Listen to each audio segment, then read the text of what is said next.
Captain Lee Do-hyun watched the red warning lights flash across his ship's control panel. The exploration vessel Courage shook violently as another blast hit their shields. Through the main window, he could see the massive Vorthak warships firing at the smaller Nexus patrol vessels. His ship was caught right in the middle of their battle.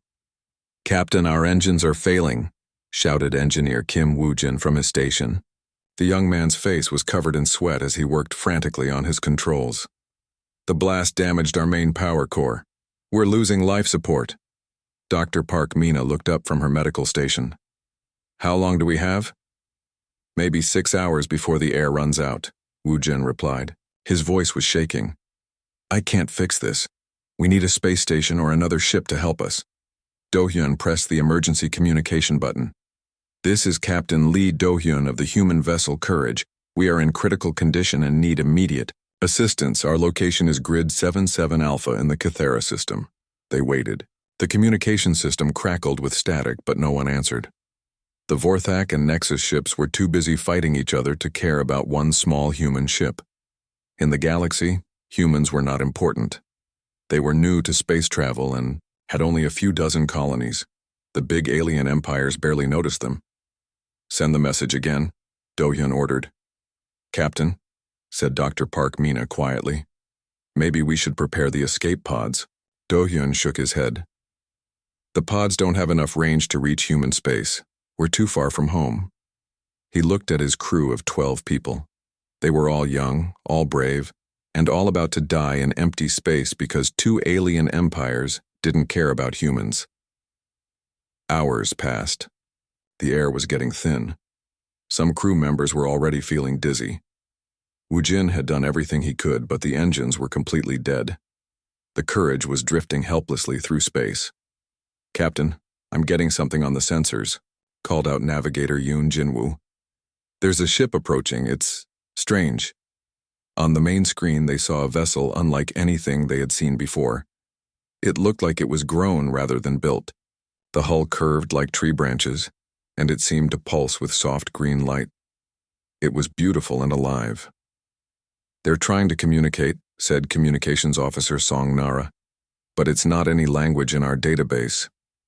The alien ship moved closer. Do-hyun could see that it was much larger than the Courage.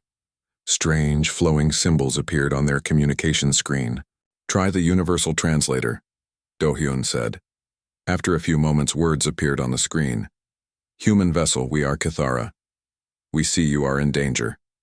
We wish to help." Do-hyun couldn't believe it. Someone was actually answering their call for help.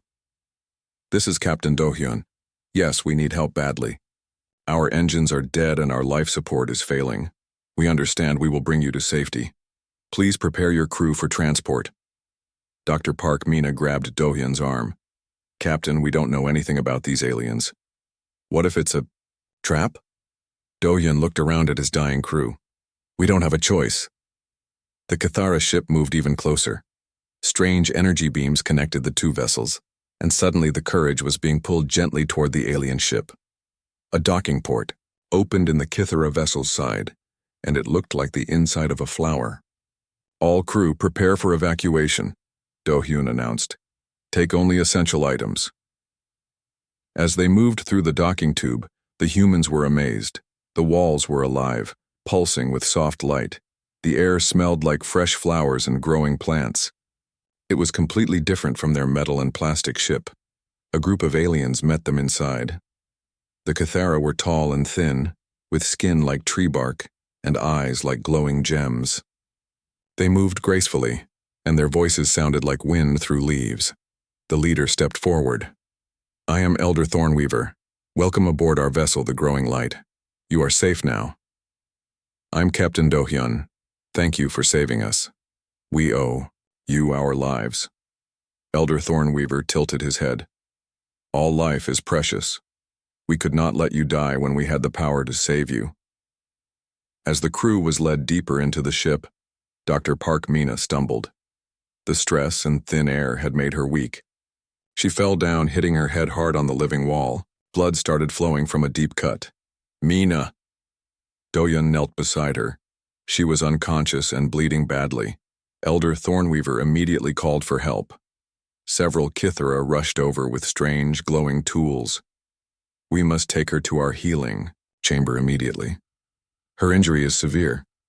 They carried Dr. Parkmina through corridors that looked like the inside of giant trees. The healing chamber was a circular room filled with soft green light. Plants covered every surface and the air hummed with life energy. "Please step back," said the Kithera healer, whose name was Petal Whisper. "What we must do requires our most sacred knowledge." The Kithera placed their hands on Dr. Parkmina's wound.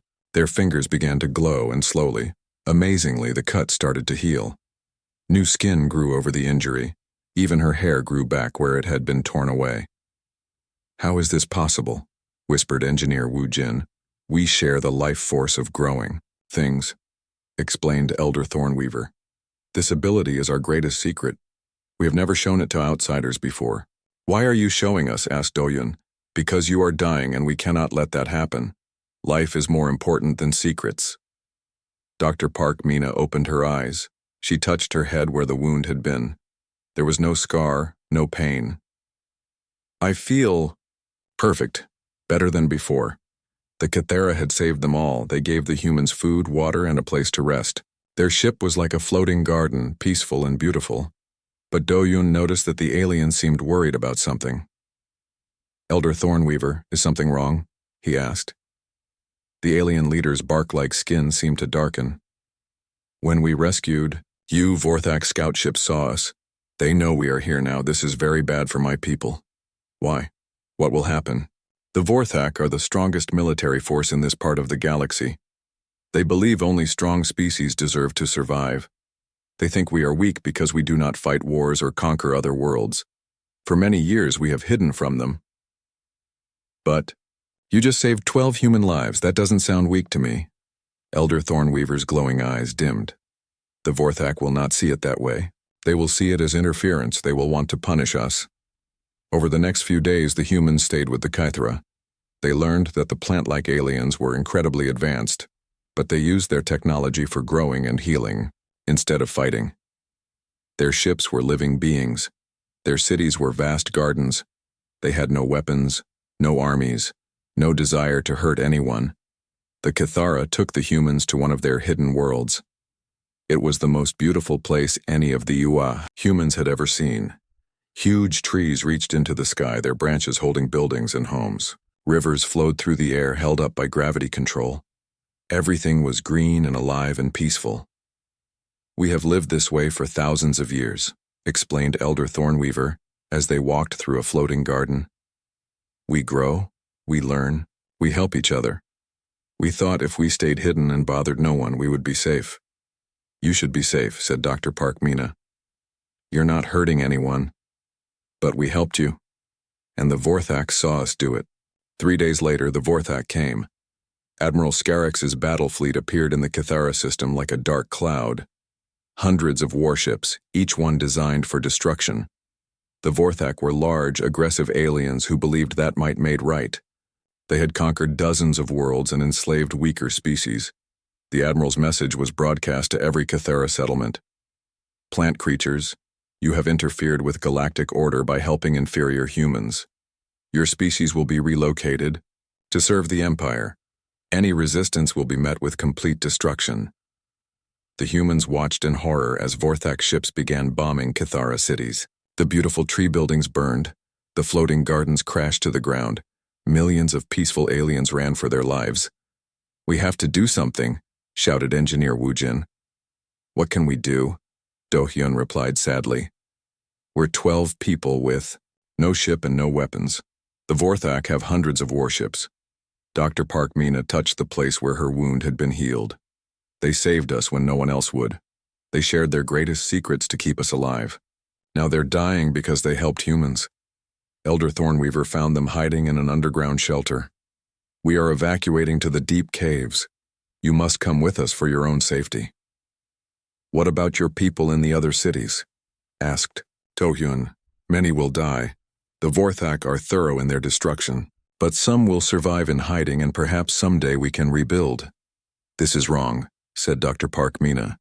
"You don't deserve this." "Perhaps not. But this is the way of the galaxy. The strong do what they want. The weak suffer and die. As they moved deeper underground, Do-hyun made a decision. We need to get a message to human space. They need to know what happened here. Human space is very far away, said Elder Thornweaver.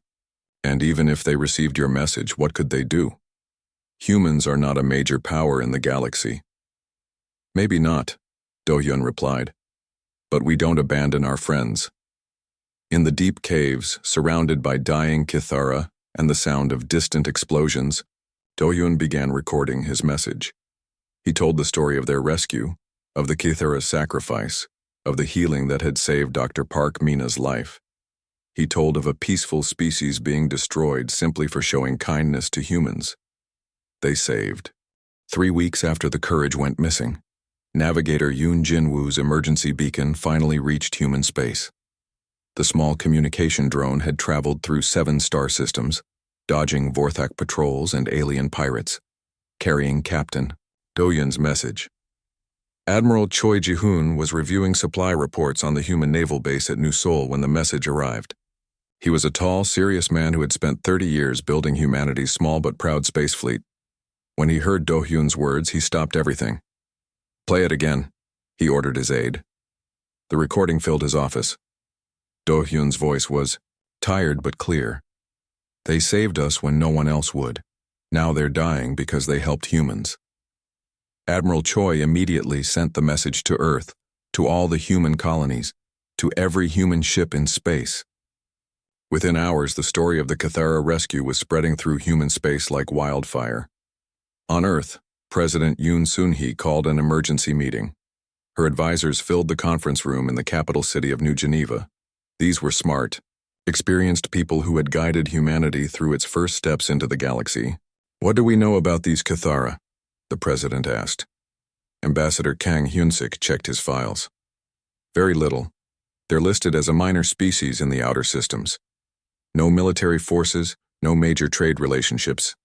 The galactic databases say they're agriculturally focused and non-threatening. What about their population? Estimated at 12 billion across 4 star systems. That was before the Vorthak attack. Defense Minister Lee Kubok shook his head. Madam President, we can't take on the Vorthak Empire. They have the largest military force in this sector of the galaxy. We have, maybe 200 warships? They have thousands. What about the Galactic Council? Asked the president. Already. Voted, Ambassador Kang replied sadly. They approved the relocation of the Kithara. The vote was 847 in favor, 23 against, 156 abstentions. The major powers all voted yes. President Yoon stood up and walked to the window. Outside, she could see the bustling streets of New Geneva, humans living their lives, working, learning, growing, free because their ancestors had fought for freedom. Show me the message again, she said. They played Captain Do-hyun's recording one more time. When it ended, the room was silent. They shared their most sacred healing technology to save Dr. Park Mina, the president said quietly. They risked everything to rescue 12 strangers, and now they're being exterminated because they helped humans. Madam President, said Defense Minister Lee, I understand your feelings, but we have to think about our own people. If we challenge the Vorthak, they might attack human colonies. We could lose millions of lives. And if we do nothing? What does that say about who we are? Meanwhile, the message was spreading through human space. On the mining colony of New Busan, workers stopped their machines to listen. On the farming world of New Jeju, families gathered around their communication screens.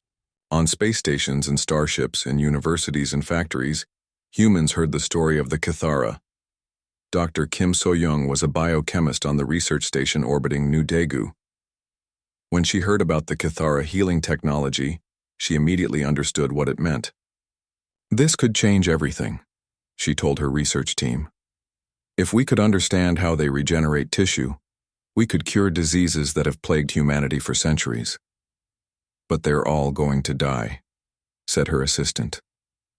The Vorthak will kill them or enslave them. Dr. Kim stared at the data from Captain Do-hyun's ship.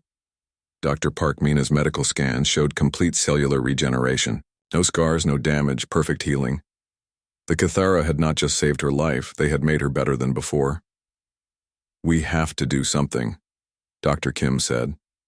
On the trading station New Incheon, Merchant Captain Park Taejin was loading his cargo ship when he heard the news.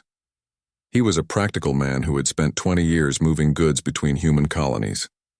But when he heard about the Kithara, he made a decision that surprised everyone, including himself. "Change our destination," he told his crew. "We're going to the Kithara system." "Captain, that's a war zone now," his first officer protested. "The Vorthak have declared it off-limits to all non-Empire ships. The Kithara saved humans. Now it's our turn to help them. But what can we do? We're just a cargo ship." Captain Park smiled grimly. "We can bear witness. We can let the galaxy know that humans don't forget their friends." All across human space, the same scene was playing out. People were making decisions that made no logical sense. Engineers volunteered for research missions to study Kithara technology. Doctors signed up for medical expeditions. Former military personnel came out of retirement to join humanitarian missions. The government said they couldn't officially do anything. The military said it was too dangerous. The politicians said it was impractical, but the people didn't care what the officials said. They remembered the story Captain Do-hyun had told. They imagined Dr. Park Mina dying in space, saved only by aliens who shared their greatest secrets with strangers. On the colony world New Gang 1, teenager Oh Minji watched her father pack his bags. "Where are you going, Dad?" she asked. Colonel Oh Sang-hoon, retired, had fought in the border wars against alien pirates. He was supposed to be enjoying his retirement, tending his garden, and playing with his grandchildren. "Some friends need help," he said simply. "What friends? You never mentioned any alien friends." "I've never met them, but they saved humans, and now they're in trouble. That makes them friends." Back on Earth, President Yoon was getting reports that worried her advisors. Human ships were leaving their assigned routes. Military veterans were requesting passage to the outer systems. Scientists were abandoning their research projects to join agricultural expeditions. "We're losing control of this situation," warned her chief of staff. "Maybe that's not a bad thing," the president replied. She called Admiral Choi on a secure channel. "Admiral, I need to ask you something unofficial." "Yes, Madam President." "If someone wanted to conduct training exercises in the outer systems, would that be possible?" Admiral Choi was quiet for a moment. "Training exercises are always important. For military readiness, of course, I couldn't officially authorize anything that might be seen as aggressive action against a galactic power. Of course not. But if some ships accidentally ended up in the Kithara system during routine training, accidents happen in space, Madam President. Navigation can be tricky in the outer systems. While the politicians danced around official policy, ordinary humans were taking action. The story of the Kithara had touched something deep in the human spirit. These weren't their people, their species, their allies. They were just good beings who had done the right thing, and humans, it seemed, couldn't bear to let that go unpunished. On the factory world New Ulsan, workers began building agricultural equipment that looked suspiciously like military supplies. On New Gwangju, medical students organized supply drives for research into alien biology. On every human world, people found ways to help. The Galactic Council noticed the unusual human activity and sent a message to President Yoon. The tone was polite but firm. Humans should not interfere in internal Vorthak affairs. The Kithara situation was legally resolved. Any interference would be viewed as a violation of galactic law. President Yoon's response was carefully worded. "The Human Colonial Alliance respects all galactic laws and treaties. We have no intention of interfering in the internal affairs of the Vorthak Empire." But privately, she sent another message to Admiral Choi. "The government cannot authorize military action, but training exercises are always necessary for fleet readiness. Use your best judgment, Admiral." Admiral Choi understood. He began organizing what he called Operation Deep Training, a series of military exercises that would, purely by coincidence, take place in various outer system locations. Dr. Kim So-young left her research station and joined the crew of a biological survey ship heading for the Kythera system. Captain Park Tajan loaded his merchant vessel with medical supplies and agricultural equipment. Colonel Oh Sang-hoon came out of retirement to serve as a training consultant for the naval exercises. All across human space, ships began moving toward the outer systems. They carried scientists and doctors and engineers and soldiers. They carried medical supplies and food and equipment. They carried something else too, the determination of a species that refused to let good deeds go unpunished. The Vorthak Empire noticed the human activity, but dismissed it. Humans were a minor species with limited military power. They would not dare challenge the Empire directly.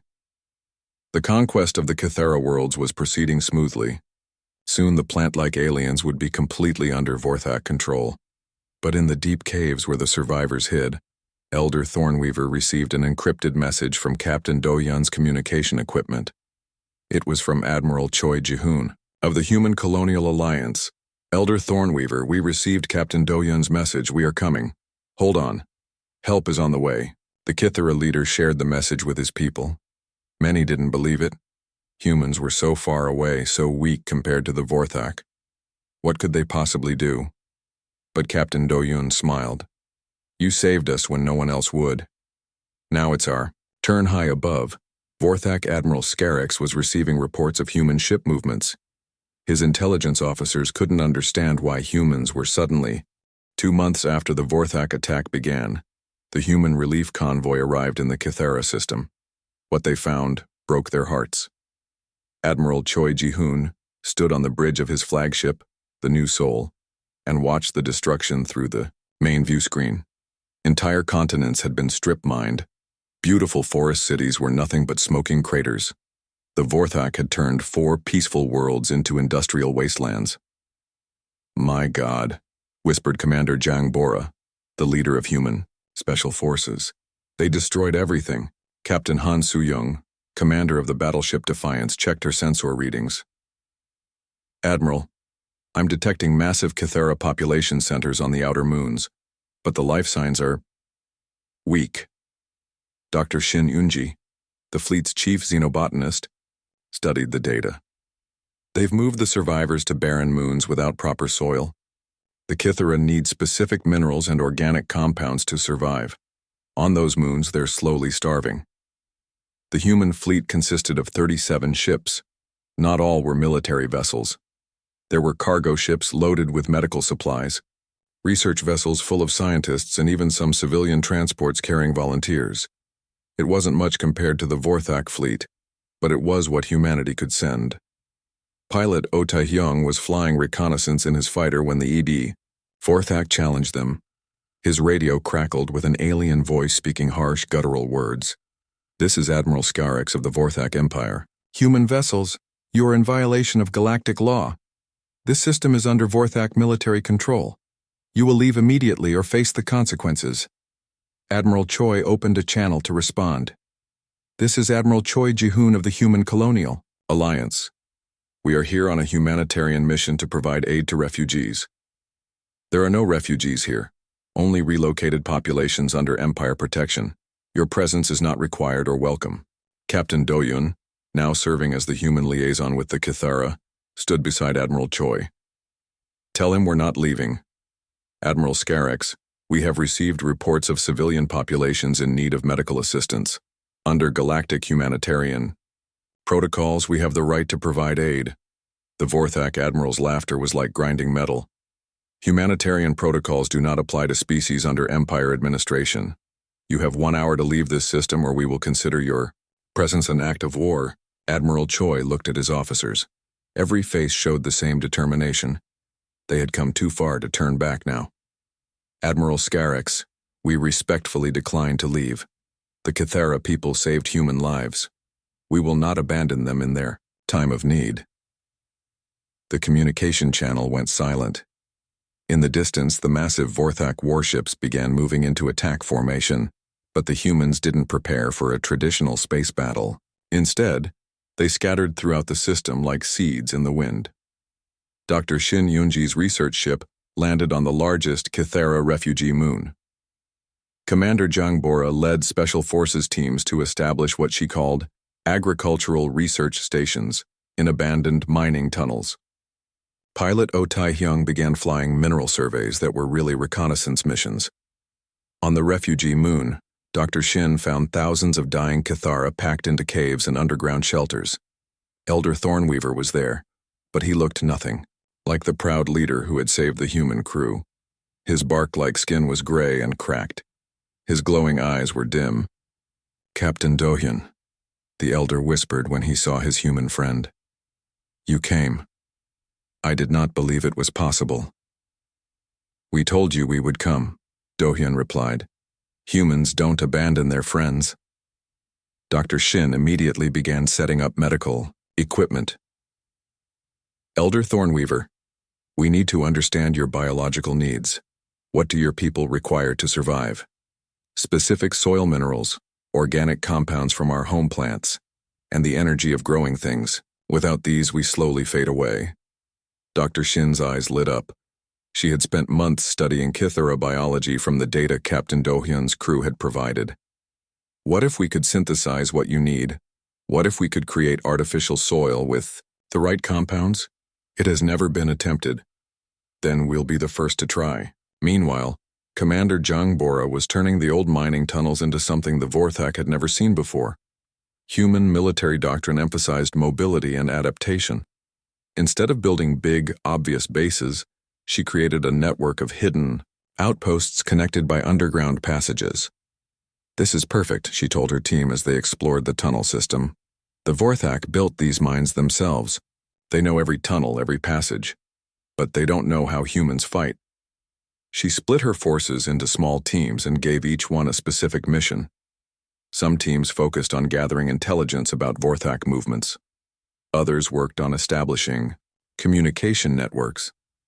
A few specialized teams began what she called equipment redistribution, stealing Vorthak weapons and supplies.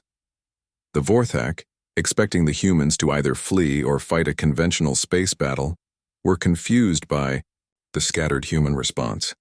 Admiral Scarrick sent ground troops to investigate the human research stations, but they found only scientists studying soil samples and botanists growing plants.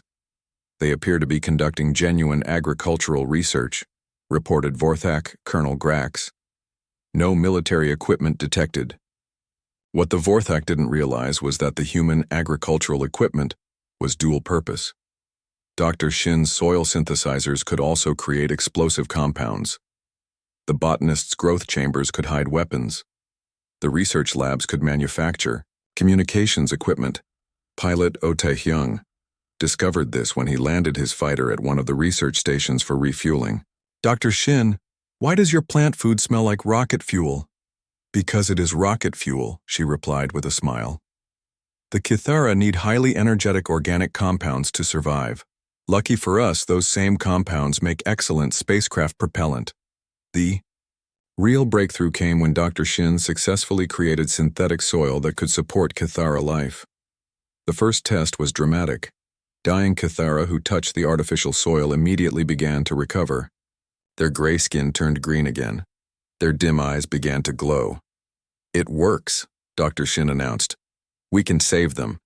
But creating enough synthetic soil for millions of Kithara would take time and resources, and the Vorthak were getting suspicious of the human activities. Admiral Scarix had been patient because he assumed the humans would eventually give up and leave. But when human ships continued to operate in his system, he decided to send a stronger message. "Colonel Grax, take a battalion and destroy one of their research stations. Make it clear that we will not tolerate continued interference." The attack came at dawn on the third moon. Vorthak dropships landed near Dr. Shin's main laboratory, and armored troops began advancing on the facility. Commander Zhang Bora was ready for them. The Vorthak found themselves fighting an enemy they couldn't understand. Human soldiers appeared from hidden tunnels, struck hard, and vanished before the Vorthak could respond. The aliens' heavy weapons were useless against enemies who refused to stand still and fight. "Where are they?" Colonel Grax demanded as his troops fired at shadows and empty corridors. His answer came when the mining tunnel beneath his command post exploded. The Vorthak had built these tunnels, but the humans had filled them with surprises. The battle for the research station lasted 6 hours. When it ended, the Vorthak had lost half their battalion, and the human facility was still operational. Worse, several Vorthak weapons had mysteriously disappeared during the fighting. Admiral Scarix was furious. How did they defeat a full battalion? They don't fight like any species we've encountered, Colonel Grax reported. They use the environment against us. They turn our own constructions into weapons, and they seem to know our battle plans before we execute them. What the Vorthak didn't know was that the Kithara survivors were helping the humans. The plant-like aliens might be pacifists, but they weren't passive. They used their biological abilities to create organic communication networks that the Vorthak couldn't detect. They grew spy plants that could overhear Vorthak planning sessions. They created living sensors that could track alien troop movements. Captain Do-Yun coordinated the joint human-Kithara intelligence network from a hidden command center deep underground. Elder Thornweaver, your people are amazing partners. We never could have done this alone. Your people fight with honor, the elder replied. You risk everything for others. This is a quality we had not seen in the galaxy before. The partnership deepened when young Kithara like Seedling Husings began learning human military tactics. These Kithara had been children when the Vorthak attack began. Unlike their elders, they had no problem with the idea of fighting back. Teach us your war methods, Seedling Husings asked Commander Jang Bora. We want to defend our people. War isn't something to want, Jang Bora replied carefully, but if you must fight, fight smart. She began training young Kithara in guerrilla tactics. They were natural students. Their ability to sense vibrations through the ground made them excellent scouts, and their plant control abilities allowed them to create camouflage that was literally alive. The Vorthak soon discovered that the Kithara were no longer helpless victims. Weapon shipments disappeared in transit. Communication arrays were sabotaged by plants that grew into their circuits. Overnight, patrols got lost in forests that seemed to shift and change around them. Admiral Scarix demanded action. 6 months after the human relief mission began, the Vorthak Empire sent their full battle fleet to crush the resistance. Admiral Scarix commanded over 300 warships, the largest military force assembled in the sector for decades. His message to the galaxy was clear. This is what happens to species that defy Vorthak authority. General Nam Seokjin arrived with the human reinforcements just days before the Vorthak attack. He was a calm, experienced commander who had fought in every major human conflict for the past 20 years. But he had never faced anything like this. Report, he said to Admiral Choi as they met in the underground command center. We have 37 ships, maybe 2,000 ground troops, and about 50,000 Kithara survivors, Admiral Choi replied. The Vorthak have 300 warships and unlimited reinforcements from their empire. Those odds don't sound good. No, sir, they don't. But we have some advantages they don't expect. General Nam studied the tactical displays. The human positions looked hopeless on paper, scattered outposts facing a massive enemy fleet. But as he learned more about the joint human Kithara operations, he began to understand what Admiral Choi meant. Captain Han Soo-young's battleship Defiance had been modified with Kithara biotechnology. Living armor could repair damage during battle. Organic sensors could detect enemies that metal instruments missed. The ship wasn't just a machine anymore. It was a living weapon that could adapt and grow stronger. How is this possible? General Nam asked Dr. Shin Yunji as she showed him through the modified vessel. The Kithara taught us that technology doesn't have to be dead metal and circuits, she explained. Living systems can be just as advanced and much more flexible. Watch this. She touched a control panel that looked like tree bark. Immediately, the ship's hull began to shift and change. New weapon ports opened where none had existed before. The ship's shape flowed like water, becoming more streamlined for combat. The Kithara bioships aren't built, they're grown. And they never stop growing. Every battle teaches them something new. Engineer Kim Woo-jin, now working as a liaison between human and Kithara technology, demonstrated the weapon systems. Traditional missiles can be shot down or jammed, but these are different. He showed General Nam a launch tube that contained what looked like large seeds. These are living torpedoes. They can change course mid-flight, repair themselves if damaged, and even reproduce if they find suitable materials. Fire 1, and it might become 10. But the most surprising development was the Kythera themselves. The survivors were no longer just victims waiting to be rescued. Led by young fighters like Seedling Who Sings and Thorn Who Guards, they had become an effective military force. We found something in their old archives, Captain Doyun explained to General Nam. The Kythera weren't always pacifists. Thousands of years ago, they had warrior gardeners who protected their worlds. The knowledge was still there, just forgotten. The warrior gardeners were unlike any soldiers General Nam had ever seen. They could make plants grow instantly into defensive barriers. They could sense enemy movements through root networks that covered entire continents. They could turn any forest into a fortress and any garden into a weapon. Show him the deep strike capability, suggested Commander Jang Bora. Thorn Who Guards stepped forward. The young Kythera looked like a walking tree, but his movements were quick and precise. Watch, human general. The warrior gardener placed his hands on the ground. Immediately, roots began growing at incredible speed, racing through the soil, faster than any human could run. Within minutes, the roots had traveled several kilometers and emerged near a Vorthak outpost. Now we can attack from beneath, from within their own fortifications, Thorn Who Guards explained. Plants grow where metal cannot go. General Nam was beginning to understand why Admiral Scarix was so determined to crush the human-Kythera alliance. This wasn't just about the Kythera anymore. This was about the emergence of a completely new type of warfare that made traditional military thinking obsolete.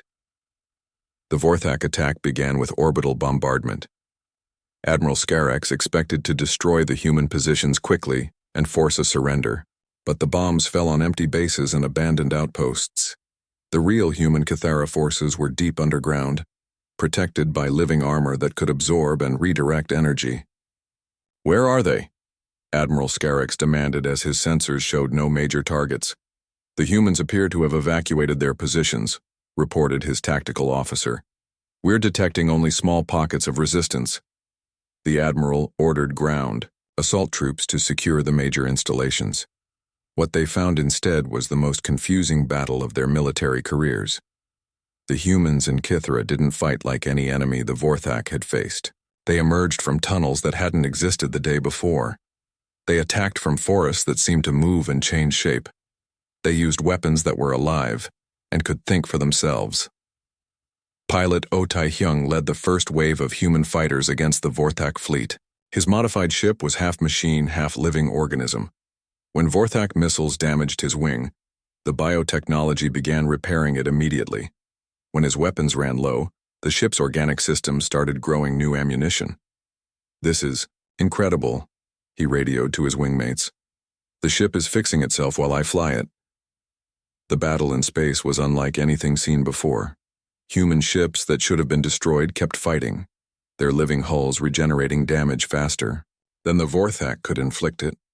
Kythera bioships flowed through space like giant sea creatures, their movements unpredictable and graceful. Captain Han Soo-young's defiance became the symbol of the new warfare. The ship took massive damage from Vorthak weapons, but instead of dying, it evolved. New armor grew over weak spots. Additional weapon systems sprouted from the hull. The ship became more dangerous the longer the battle continued. "Admiral Scarix, the human vessels are adapting to our weapons," reported the Vorthak fleet commander. "Each hit teaches them how to resist the next one, then destroy them faster than they can adapt." But the Vorthak were learning that their enemy wasn't just the ships they could see. Hidden throughout the system were Kythera root networks carrying information faster than any radio. Human strike teams coordinated through plant-based communication systems that the Vorthak couldn't jam or intercept. The real surprise came when the Kythera revealed their ultimate secret. Deep beneath their homeworld in caverns that had been sealed for millennia, the ancient warrior gardeners had left behind their greatest creation, living starships the size of small moons. Elder Thornweaver led General Nam and Admiral Choi into the depths of the world. There, in chambers filled with soft green light, massive organic vessels waited in hibernation. "We built these during the last Great War before we chose the path of peace," the elder explained. "We hoped never to wake them again." The ships were beautiful and terrible. They looked like vast flowers crossed with jellyfish, their hulls pulsing with life energy. As the humans watched, the ancient vessels began to stir, responding to the desperate need of their creators. "How many?" asked General Nam. 12 ships. Each one can carry 1,000,000 of our people or serve as a battleship more powerful than anything in the current galaxy. When the ancient bioships rose from the depths of the Kythera homeworld, the balance of the battle changed completely. Admiral Scarix watched in shock as vessels larger than his flagship emerged from the planet's surface like blooming flowers. "What are those things?" he demanded. "Unknown vessel types, Admiral. They appear to be growing." The ancient ships were indeed growing, awakening from their long sleep and remembering their purpose. But they weren't just weapons, they were arcs.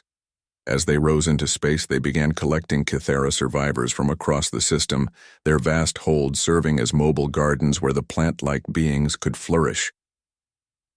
The final phase of the battle took place on 2 fronts. In space, the combined human Kythera fleet fought with tactics that no military academy had ever taught. Ships that could regenerate damage, weapons that evolved during combat, and coordination through biological networks that spanned star systems. On the ground, Thorn-Hu guards led an assault on Admiral Scarix's flagship that defied all military logic.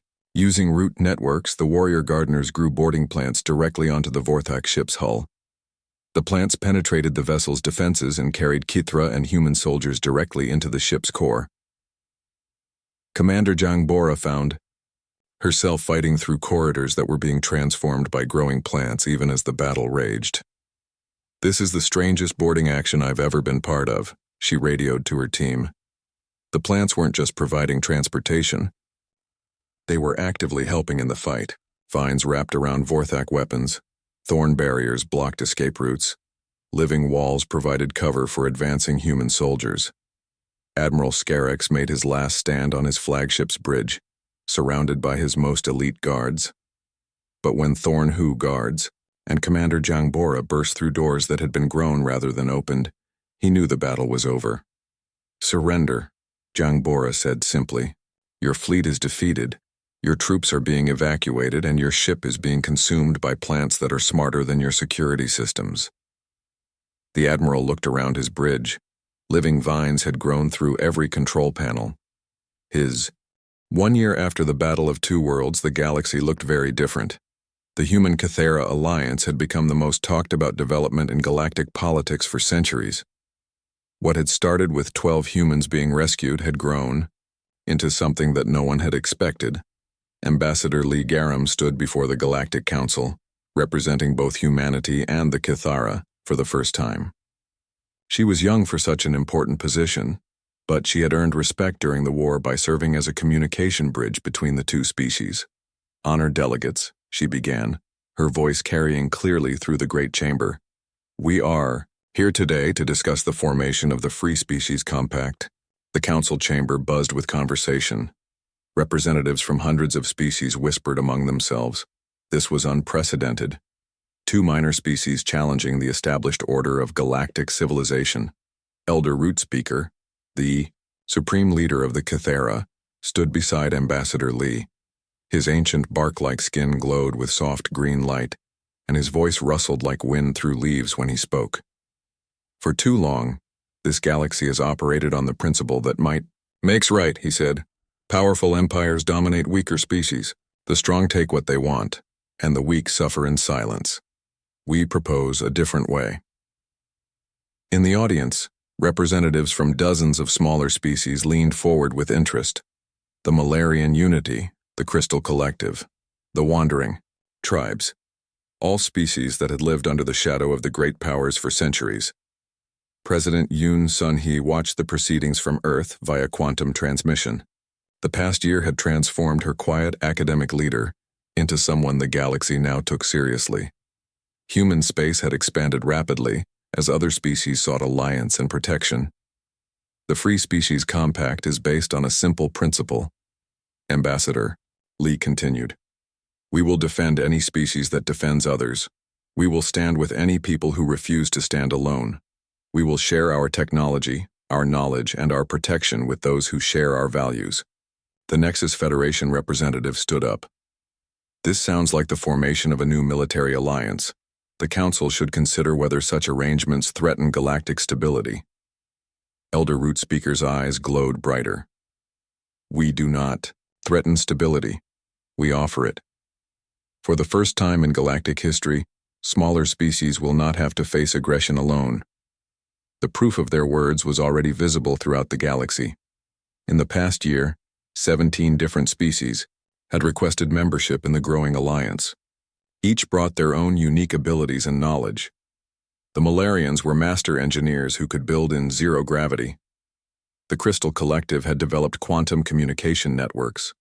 The Wandering Tribes possessed navigation techniques that allowed faster-than-light travel through previously unknown routes. But it was the combination of human determination and Cathara biotechnology that made the alliance truly formidable. Cities now grew instead of being built. Starships healed themselves during combat. Medical technology could regenerate entire organs using principles learned from Cathara healing arts.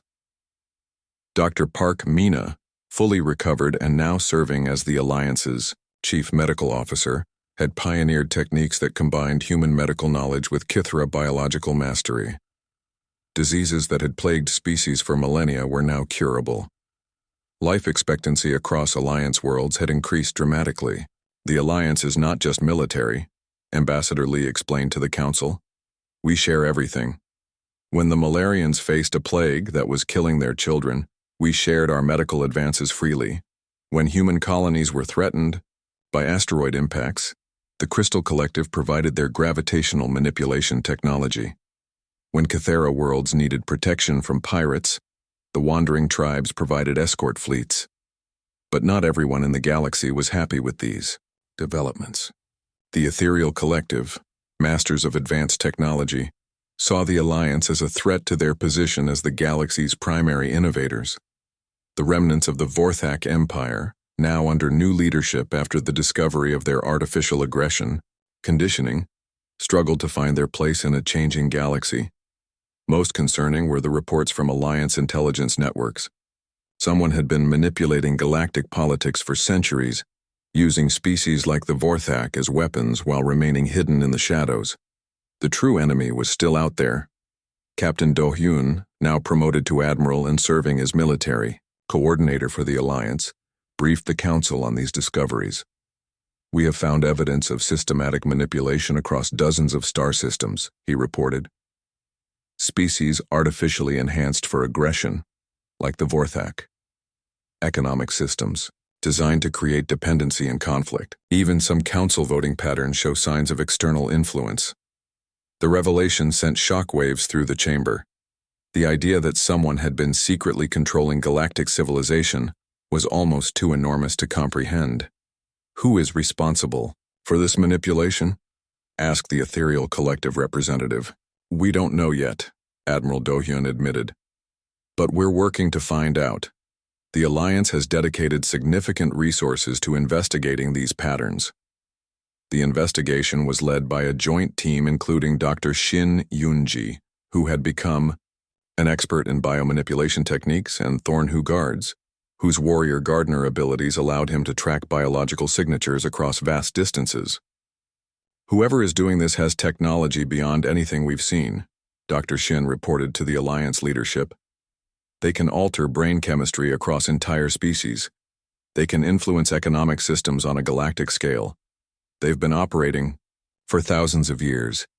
General Nam Seok-jin, now serving as overall military commander for the Alliance, was coordinating the largest intelligence operation in galactic history. We're tracking financial flows, genetic modifications, and political influences across 300 star systems, he explained. The pattern is clear. Someone has been playing the great powers against each other while remaining hidden. The breakthrough came from an unexpected source. Captain Park Taejin, the merchant who had joined the original relief mission, discovered anomalous trading patterns while analyzing commercial data. Look at this, he showed the team. For the past 1,000 years, certain rare materials have been flowing to coordinates that don't match any known settlements. Someone is building something massive in empty space. The discovery led to the most dangerous mission the Alliance had ever attempted. A joint human Kythera exploration fleet, led by pilot Oh Tae-hyung in a modified bioship, followed the trading routes to their source. What they found changed everything. Hidden in a nebula between star systems was a massive artificial structure.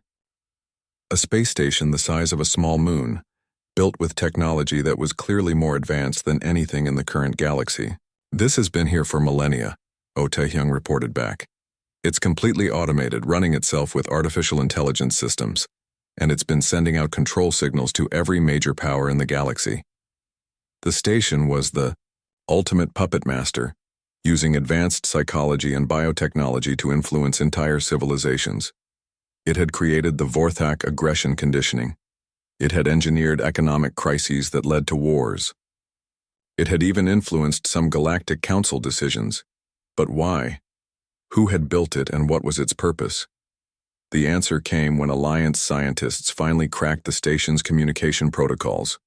Engineer Kim Woo-jin, working with Kythera, biocomputer specialists, managed to access the station's data cores. "It's a test," he announced to the shocked Alliance leadership. "The entire galaxy has been an experiment. Someone was testing whether organic civilizations could evolve beyond warfare and competition. The station's builders had been an ancient race that had transcended physical existence millions of years ago. They had left the station as a test for younger species. Could they learn to cooperate instead of compete? Could they choose unity over domination?" The Human Kythera Alliance had apparently passed the test. "The station is shutting down," Kim Woo-jin reported. "All the manipulation systems are going offline. For the first time in thousands of years, every species in the galaxy will be free to make their own choices." The implications were staggering. Without artificial manipulation, the Vorthak began rapidly recovering their natural peaceful temperament. Economic systems that had been designed to create conflict started stabilizing. Even the great powers found themselves less hostile toward each other. But freedom also meant responsibility. With the artificial controls gone, it was up to the galaxy's species to choose their own path forward. The Free Species Compact grew rapidly as the truth spread. Species that had been enemies for centuries discovered their conflicts had been artificially engineered. Natural allies who had been kept apart by manipulation finally found each other.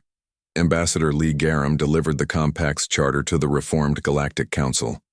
"We commit ourselves to mutual defense, shared prosperity, and the protection of all sentient life. We will stand against any force that seeks to dominate others.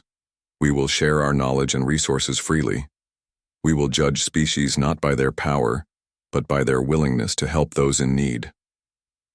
5 years after Captain Do-hyun's ship was rescued, Admiral Do-hyun stood in the garden city of New Harmony, the Alliance's capital.